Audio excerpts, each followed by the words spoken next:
కృష్ణా జిల్లా మచిలీపట్నంలో రాధారంగా మిత్రమండలి నాయకులు సమావేశమయ్యారు. మీటింగ్లో భాగంగా విశాఖ అధ్యక్షుడిగా గేదెల మురళీకృష్ణ, ఉత్తరాంధ్ర జిల్లాల ప్రధాన కార్యదర్శిగా దుర్గాకృష్ణ చైతన్య నియమితులయ్యారు. వీరికి తెలుగు రాష్ట్రాల అధ్యక్షుడు బొల్లెట్ ధర్మారావు నియామక పత్రాలు అందించారు.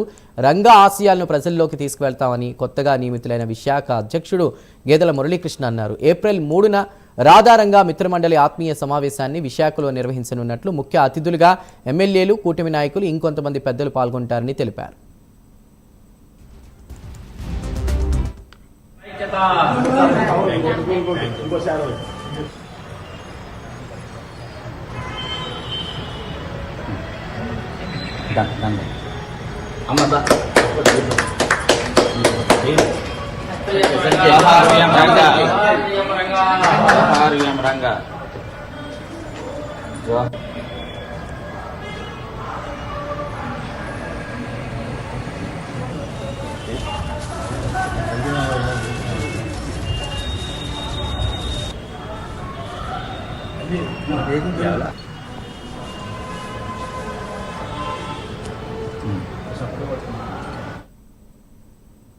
ఈ రాధారంగ మిత్రమండలి ఉభయ రాష్ట్రాల అధ్యక్షులైనటువంటి ధర్మారావు గారు ఇలాగా మరి రాష్ట్ర అధ్యక్షులు కాబట్టి ఆయనతో సంప్రదించగా మరి ఆయన మా దత్తు గారి ద్వారా, కన్వీనర్ దత్తు గారి ద్వారా ఆయన ఎంక్వైరీ చేసి చాలామందిని ఎంక్వైరీ చేసిన పేరు ప్రపోజల్ పెట్టి ఆ ప్రపోజల్ని ధర్మారావు గారి దగ్గరికి తీసుకురావడం జరిగింది.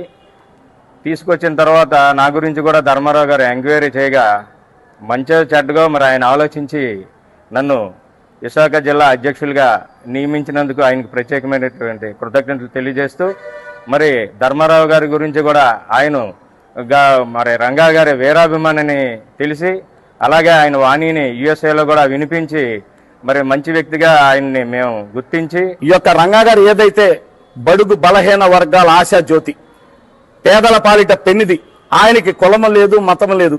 రంగా గారు అందరివాడు. ఇప్పుడు ఎలా అయినా మా సామాజిక వర్గంలో మా కమిటీలో అన్ని కులాలను మేము ఎలాగ వేసుకున్నామో అలాగే మురళీకృష్ణ గారు కానీ మరి కృష్ణ చైతన్య కానీ విశాఖ కానీ ఉత్తరాంధ్ర జిల్లాల్లో రాధారంగా మిత్రమని బలోపేతం చేస్తూ రంగా గారు ఏ విధంగా అయితే ఆశయాలకు అయితే కొనసాగించారో ఆ ఆశయాలు వీళ్ళు ప్రజల్లో తీసుకెళ్తూ బలోపేతం చేస్తారని నేను ఆశిస్తూ వీళ్ళకొక్కసారి మరొకసారి ధన్యవాదాలు, కృతజ్ఞతలు తెలియజేస్తున్నాను.